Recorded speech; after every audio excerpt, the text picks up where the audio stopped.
بسم الله الرحمن الرحيم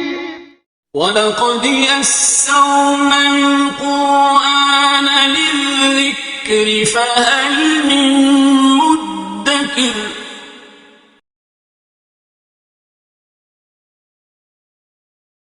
أعوذ بالله من الشيطان الرجيم بسم الله الرحمن الرحيم وإذا جاءهم أمر من الأمن أو الخوف أذاعوا به ولو ردوه إلى الرسول وإلى أولي الأمر منهم لعلمه الذين يستنبطونه منهم ولولا فضل الله عليكم ورحمته لاتبعتم الشيطان إلا قليلا فقاتل في سبيل الله لا تكلف إلا نفسك وحرض المؤمنين عسى الله أن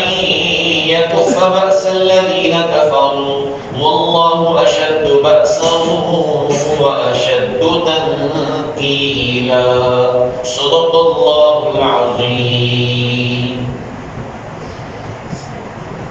وَإِذَا جَاءَهُمْ اور جب ان کے پاس آتی ہے امر کوئی خبر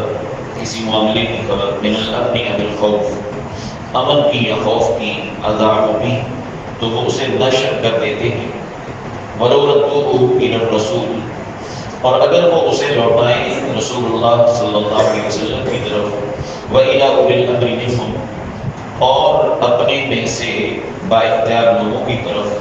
لَعَلِمَهُ الَّذِينَ يَسْتَنبِطُونَهُ مِنْهُمْ تو اس خبر کی حقیقت جان لیں وہ لوگ کہ جو اس خبر کی گہرائی میں جا سکتے ہیں وَلَوْلَا فَضْلُ اللَّهِ عَلَيْكُمْ وَرَحْمَتُهُ اور اگر نہ ہو اللہ کا فضل تم پر اور اس کی رحمت لَاتَّبَعْتُمُ الشَّيْطَانَ إِلَّا قَلِيلًا تو تم شیطان کے پیچھے لگ جاؤ مگر بہت کم فَقَاتِلْ فِي سَبِيلِ اللَّهِ چنانچہ اے پیغمبر صلی اللہ علیہ وسلم آپ اللہ کی راہ میں قتال کرتے رہیے لا تکلف الا نفسک آپ نہیں مکلف بنائے جاتے مگر اپنی ذات کی وحرض المؤمنین اور ایمان والوں کو جوش دلاتے رہیے ترغیب دیتے رہیے ابھارتے رہیے عسى الله ان يكف قریب ہے اللہ کے روک دے بأس الذین کفروا ان لوگوں کی جنگ کو جنہوں نے کفر کیا واللہ اشد بأسا جبکہ اللہ سخت جنگ والا ہے وہ اشد تنکیلا اور سزا دینے میں بھی بہت سخت ہے وَإِذَا جَاءَهُمْ أَمْرٌ مِّنَ الْأَمْنِ أَوِ الْخَوْفِ اذاعوا بھی اذاعوا کا لفظ اذاعہ مصدر سے اس کا معنی خبر کو نشر کرنا جیسے اردو میں بھی ایک جملہ بولا جاتا ہے کہ یہ خبر شائع ضائع ہے تو شائع کے ساتھ ضائع کا لفظ اسی ذات سے ہے جس کا معنی پھیلنا ہے یعنی یہ خبر بہت پھیلی ہوئی ہے وَلَوْ رَدُّوهُ إِلَى الرَّسُولِ رَدُّو رد مصدر سے جس کا معنی لوٹانا اولی الامر میں امر اختیار و اقتدار یا معاملے کی سمجھ بوجھ اور اولی کے ساتھ مل کر اولی الامر کا معنی با اختیار یا سمجھدار کو یستنبطون یہ استنباط مصدر سے اور تین حرف مادہ نون با اور نبت ہے جس کا معنی کنویں کی گہرائی ہے اور استنباط کا معنی کنویں کی گہرائی سے پانی نکالنا اور اصطلاحی معنوں میں استنباط سے مراد یہ کہ کسی بات کی تہ میں پہنچ کے اس کا صحیح نتیجہ اور حقیقت معلوم کر وَلَوْلَا فَضْلُ اللَّهِ عَلَيْكُمْ وَرَحْمَتُهُ لَاتَّبَعْتُمُ الشَّيْطَانَ إِلَّا قَلِيلًا لَاتَّبَعْتُمْ میں لام تاکید کا اتبعتم اتباع مصدر سے پیچھے لگنا پیروی کرنا لا تکلف الا نفسک لا تکلف مضارع مجبور منفی ہے تکلیف مصدر سے جس کا معنی کسی کام کا مکلف اور ذمہ دار بنانا حرض المؤمنین میں حرض سے امر ہے تحرید مصدر سے جس کا معنی ابھارنا برانگیختہ کرنا عسى الله ان يكف بأس الذين كفروا میں عسى ہیلپنگ ورب کے طور پر استعمال ہوتا ہے قریب کا معنی پیدا کرنے کے لیے کہ قریب ہے اللہ کے ایسا کر دے یا ممکن ہے کہ اللہ ایسا کر دے یہ کفہ کف مصدر سے روکنا، اور اللہ اشد بأسا واشد تنکیلا میں باس کا معنی جنگ، روب، دبدبہ، سختی سارے معنی ہیں، اور تنکیل کا معنی کسی کو عبرتناک سزا دینا۔ گزشتہ آیات سے مضمون چلا آ رہا ہے کہ مسلم معاشرے میں منافقین کا کردار کیا رہتا ہے۔ چنانچہ اس سلسلے میں جہاں ان کی اور نامناسب باتوں کا تذکرہ آیا، وہاں آج کی پہلی آیت میں ان کے اس غلط طرز عمل کا تذکرہ ہے کہ چونکہ مدنی دور میں جنگیں چل رہی ہیں، جہاد ہو رہا ہے، مسلمان کافروں سے نبرد آزما ہے، تو جنگی مہمات میں ایک چیز بڑی اہم ہوتی ہے راز کا راز رہنا، اور مختلف قسم کی خبروں کا مناسب وقت تک کے لیے مخفی رہنا، اور جب ان کی اشاعت مناسب ہو اس وقت ان کی اشاعت ہونا۔ چنانچہ اس سلسلے میں منافقین کا کردار اس احتیاط کے بالکل خلاف تھا۔ چنانچہ فرمایا جا رہا ہے کہ جب ان کے پاس امن کی یا خوف کی کوئی خبر آتی ہے تو اس کو فوراً پھیلا دیتے ہیں۔ امن کی خبر سے یہ مراد کہ مسلمانوں کی کوئی جنگی مہم کہیں چل رہی ہے، وہاں سے کوئی اچھی خبر آ گئی کہ مسلمانوں کا پلہ بھاری ہے تو یہ خبر فوراً پھیلا دی۔ دوسری طرف یہ کہ مسلمانوں کے لیے کوئی مشکل ہوتا ہے کہ دشمن کا پلہ بھاری ہے، مسلمان کمزور حالت میں ہے، اور کوئی نامناسب بات پیش آ گئی ہے کہیں جنگی مہم میں، سفر میں، تو اس کو بھی فوراً پھیلا دینا، جبکہ اس موقع پر اس کو پھیلانا مناسب نہیں ہوتا۔ تو منافقین کا یہ کردار ذکر کیا جا رہا ہے کہ وہ فوراً خبر کو پھیلا دیتے ہیں۔ اب صحیح طرز عمل یہاں کیا ہو سکتا ہے، اس کی بھی نشاندہی کی جا رہی ہے کہ وَلَوْ رَدُّوهُ إِلَى الرَّسُولِ وَإِلَىٰ أُولِي الْأَمْرِ مِنْهُمْ، کہ خبر کو پھیلانے کی بجائے سب سے پہلے یہ خبر رسول اللہ صلی اللہ علیہ وسلم تک پہنچنی چاہیے، اور جو معاملے کے ذمہ دار ہیں، یعنی کسی کو آپ صلی اللہ علیہ وسلم نے کسی خاص جنگی مہم میں ذمہ دار بنایا ہے، تو ذمہ داروں کی طرف وہ خبر پہلے پہنچنی چاہیے۔ یا ویسے ہی آپ صلی اللہ علیہ وسلم کے جیسے دو وزیر شمار ہوتے تھے، حضرت ابوبکر، حضرت عمر رضی اللہ عنہما، تو ایسے ذمہ دار حضرات کی طرف وہ خبر پہلے پہنچنی چاہیے۔ تو ان تک اگر وہ خبر پہلے یہ لوٹائیں تو اب ایسے حضرات چونکہ کسی بھی معاملے کی تہ میں اتر کے اصل حقیقت کو معلوم کرنے کی صلاحیت رکھتے ہیں، تو وہ استنباط کریں اور اس خبر کی حقیقت کو معلوم کریں، تو یہ بات ان کے حق میں کہیں بہتر ہو سکتی تھی اور ان کو ایسا کرنا چاہیے، لیکن یہ ایسا نہیں کرتے، بلکہ خبر کو پہلے ہی پھیلا دیتے ہیں اور اس کی تحقیق و تثبیت کیے بغیر پھیلا دیتے ہیں۔ اب اسی پر مزید یہ فرمایا جا رہا ہے کہ چونکہ اللہ کا فضل، اللہ کی رحمت تمہارے شامل حال ہے، اس لیے تمہیں نقصان کوئی نہیں پہنچتا ایسی باتوں سے، لیکن ایسی باتیں مناسب پھر بھی نہیں ہیں، اور جو پکے مسلمان ان چیزوں سے محفوظ رہتے ہیں تو ان پر دراصل اللہ کا فضل و رحمت ہے۔ اگر یہ نہ ہوتا تو تم بھی شیطان کے پیچھے لگ رہتے اللہ تعالیٰ، بہت کم ایسے لوگ بچتے کہ جو شیطان کے پیچھے لگنے سے محفوظ رہتے، لیکن چونکہ بڑی اللہ کا فضل و رحمت تمہارے شامل حال ہے، لہذا جو بھی مخلص مسلمان ہیں، چاہے وہ بڑے درجے کے نہیں ہیں، لیکن وہ بھی اتباع شیطان سے محفوظ ہیں۔ اب یہ عنوان اگر دینا چاہیں اس بات کو تو اس کو کہا جاتا ہے افواہ سازی یا افواہ پھیلانا۔ تو افواہیں پھیلانا یہ کوئی اچھی بات نہیں، اور اس سلسلے میں جو آپ صلی اللہ علیہ وسلم کی تعلیمات ہمارے سامنے آتی ہیں، اس میں صحیح مسلم میں حضرت ابو ہریرہ رضی اللہ تعالیٰ عنہ سے مروی آپ صلی اللہ علیہ وسلم کا یہ فرمان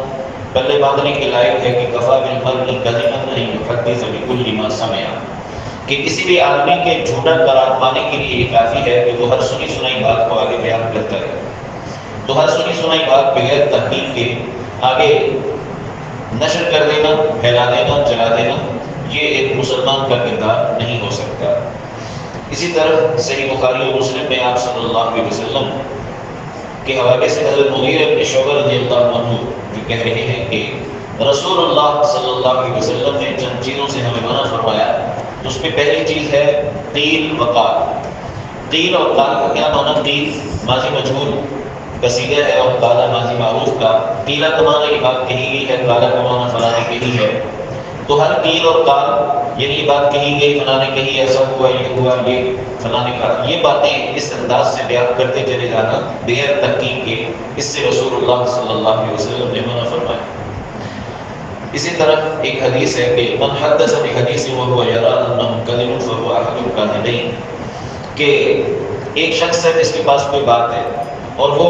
سمجھ بھی رہا ہے کہ یہ بات جھوٹی ہے، پھر بھی نقل کر رہا ہے، جھوٹی سمجھنے کے باوجود آگے نقل کر رہا ہے، تو آپ صلی اللہ علیہ وسلم نے ارشاد فرمایا کہ یہ بھی 2 جھوٹوں میں سے ایک جھوٹ ہے. یعنی خود اس نے یہ جھوٹ بولا تو نہیں، لیکن پیچھے سے پہنچی ہوئی اس بات کے بارے میں اس کو پتہ ہے کہ جھوٹ ہے، خلاف حقیقت ہے، پھر بھی آگے نقل کر رہا ہے، تو یہ بھی 2 جھوٹوں میں سے ایک جھوٹا ہے. اسی طرح سنن ابی داؤد میں رسول اللہ صلی اللہ علیہ وسلم کا ارشاد گرامی بئس مطیۃ الرجال زعموا،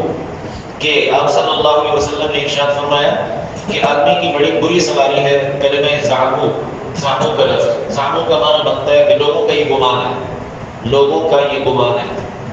کہ ایسا ہو جائے گا، ایسا ہو رہا ہے.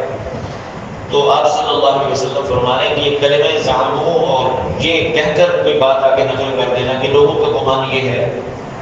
لوگ ایسا کہہ رہے ہیں، یہ بڑی بری سواری ہے کسی بھی آدمی کی، اس سواری پر سوار نہیں ہونا چاہیے. علامہ فخر الدین رازی نے تفسیر کبیر میں افواہ پھیلانے کے جو نقصانات گنوائے ہیں،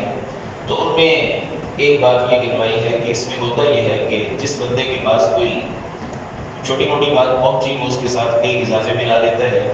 اور اس بڑی چھوٹی بات کو بڑی بنا کے آگے بیان کرتا ہے، تو یہ بہت سارے جھوٹ پر مشتمل ہوتی ہے. دوسری بات یہ ہے کہ ایسی خبریں جب پھیلائی جاتی ہیں تو جو کمزور قسم کے مسلمان ہیں تو وہ جب پوری اس بیان کی ہوئی خبر کو سچا بعد میں محسوس نہیں کرتے تو ان کے ایمان میں اور کمزوری آتی ہے اور آپ صلی اللہ علیہ وسلم کی سچائی میں ان کو شک ہونے لگتا ہے. تو تیسری بات یہ ہے کہ کسی بھی خبر کو اس کی آخری حد تک لینا، چلانا، پھیلانا، یہ بعض اوقات بہت سارے رازوں کے افشا کا بھی باعث بنتا ہے، رازوں کے افشا کا بھی باعث بنتا ہے. تو جنگی مہمات کے اندر اور جنگ کے ماحول میں یہ رازوں کا افشا یہ بڑے برے نتائج کی حامل چیز بن جاتی ہے بعض اوقات، اور رازداری یہ بڑی اہم ہوتی ہے. تو یہ افواہ پھیلانا اس کے خلاف. اسی طرح اگر کوئی بات ایک سائڈ کے لیے مفید ہوتی ہے تو وہی دوسری سائڈ کے لیے مضر بھی ہوتی ہے. جیسے اگر مسلمانوں کے بارے میں کوئی اچھی خبر ہی اگر آئی ہے اور اس کو پھیلا دیا جائے تو مسلمانوں کے حوالے سے اچھی خبر کا پھیلاؤ یہ کافروں کے لیے تو نقصان دہ ہے. یعنی کافروں کے لیے وہ مسلمانوں کے لیے جو اچھی خبر ہے وہ کافروں کے لیے بری خبر ہوگی. تو ہم اچھی خبر سمجھ کے بھی اگر اس کو افشا کر رہے ہیں، پھیلا رہے ہیں، تو یہی خبر پھیلتے پھیلتے جب کافروں تک پہنچے گی تو وہ اور ہوشیار ہو جائیں گے مسلمانوں کے مقابلے میں. تو یہ گویا ایک جنگی ماحول کے اندر دشمن کو مدد فراہم کرنے کے مترادف ہوگا. چنانچہ منافقین کی حرکتوں کو بیان کرنے کے بعد آپ صلی اللہ علیہ وسلم سے یہ فرمایا جا رہا ہے کہ یہ جو مطلب کرتے رہے ان چیزوں پر کچھ زیادہ اثر لینے کی بجائے آپ اپنا اصل کام کرتے رہیے. وہ کیا ہے؟ قاتل فی سبیل اللہ، اللہ کی راہ میں قتال کرتے رہیے. لا تکلف الا نفسا، اور اس اللہ کی راہ میں قتال کرنے کے میدان میں اور شعبے میں اگر آپ کے ساتھ کوئی چلتا ہے تو چلے، نہیں چلتا تو آپ صرف اپنی ذات کے ذمہ دار ہیں، آپ اپنی ذات کے ذمہ دار ہیں. چنانچہ اتنی بات ضرور ہے کہ حرد المومنین کو آپ ابھاریے، بنگیخت کیجیے، وہ چلیں گے ساتھ. لیکن اگر نہیں بھی چلتے یا کم تعداد میں نکلتے ہیں تو آپ اپنی ذات کے مکلف ہیں. چنانچہ آپ صلی اللہ علیہ وسلم نے بھرپور طور پہ اس پر عمل کیا. جنگی مہمات کے لیے مسلمانوں کو ابھارا ضرور، لیکن اگر کہیں کوئی حوصلہ افزا بات سامنے نہ آئی تو آپ صلی اللہ علیہ وسلم نے واضح الفاظ میں یہ ارشاد فرما دیا. جیسے غزوہ بدر صغریٰ میں مسلمان صرف 70 آپ صلی اللہ علیہ وسلم کے ساتھ نکل پائے، زیادہ تعداد نہیں تھی، تو آپ صلی اللہ علیہ وسلم نے یہ ارشاد فرمایا تھا کہ واللہ لأقاتلنهم حتى تنفر سالفتي، کہ اللہ کی قسم میں دشمنوں سے ضرور لڑوں گا اگرچہ اگرچہ میری جان اکیلی رہ جائے، یعنی کوئی بھی میرے ساتھ نہ ہو تو میں پھر بھی لڑوں گا۔ یہی وہ بات ہے جو بعد میں آپ صلی اللہ علیہ وسلم کے خلیفہ بلا فاصل حضرت ابوبکر صدیق رضی اللہ عنہ نے اس موقع پر فرمائی جبکہ آپ صلی اللہ علیہ وسلم کی وفات کے بعد، دنیا سے پردہ فرما جانے کے بعد مشکل صورتحال پیدا ہو گئی، مرتدین کا فتنہ کھڑا ہو گیا، مانعین زکوٰۃ کا فتنہ کھڑا ہو گیا، تو حضرت ابوبکر صدیق رضی اللہ عنہ نے مسلمانوں کو جہاد پر ابھارتے ہوئے آخر میں جو بات کہی تھی وہ یہ تھی وَلَوْ خَالَفَتْنِي يَمِينِي لَجَاهَدْتُهُمْ بِشِمَالِي، کہ اگر میرا ہی دائیں ہاتھ میرا ساتھ چھوڑ دے گا تو میں بائیں ہاتھ سے بھی لڑوں گا۔ یعنی ایک تعبیر ہے اس مقصد کے لیے کہ میں آخری حد تک گیا، کوئی بھی میرے ساتھ اگر نہیں ہوگا تو میں آخری حد تک لڑوں گا، دشمنوں کا مقابلہ کروں گا۔ تو اپنی ذات کا مکلف ہے کوئی بھی سپہ سالار اور کوئی بھی قائد اور کوئی بھی امیر، ہاں ابھارنا اس کی ذمہ داری میں ضرور شامل ہے۔ صلی اللہ علیہ وسلم، جب یہ جذبات ہوں گے اور اس عزم کے ساتھ نکلنا ہوگا تو فرمایا جا رہا ہے کہ پھر ممکن نہیں کہ اللہ کی مدد شامل حال نہ ہو، مدد ضرور شامل حال ہوگی اور اللہ کافروں کی قوت کو روک کے رکھ دے گا، ان کی جنگ کا پانسا پلٹ کے رکھ دے گا۔ واللہ اشد باسا واشد تنکیلا، اللہ جنگ میں اور گویا روک میں اور دبدبے میں کہیں بڑھ کر ہیں اور دشمنوں کو عبرتناک سزا دینے اور دلوانے میں کہیں سخت ہیں۔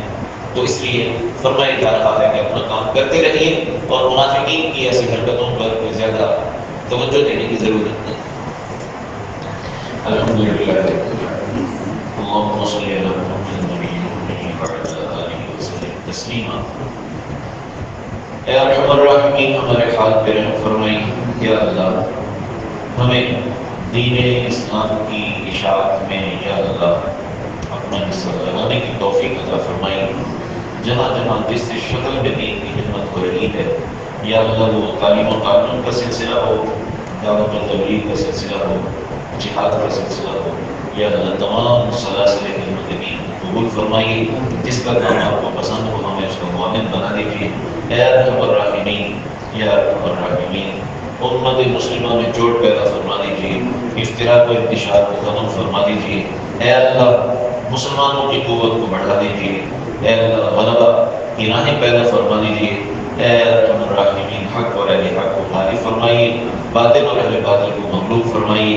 اے ارحم الراحمین جہاں جہاں بھی آپ کی یا اللہ مرضی کے مطابق جہاد ہو رہا ہے یا اللہ تمام مجاہدین کی مدد و نصرت فرمائیے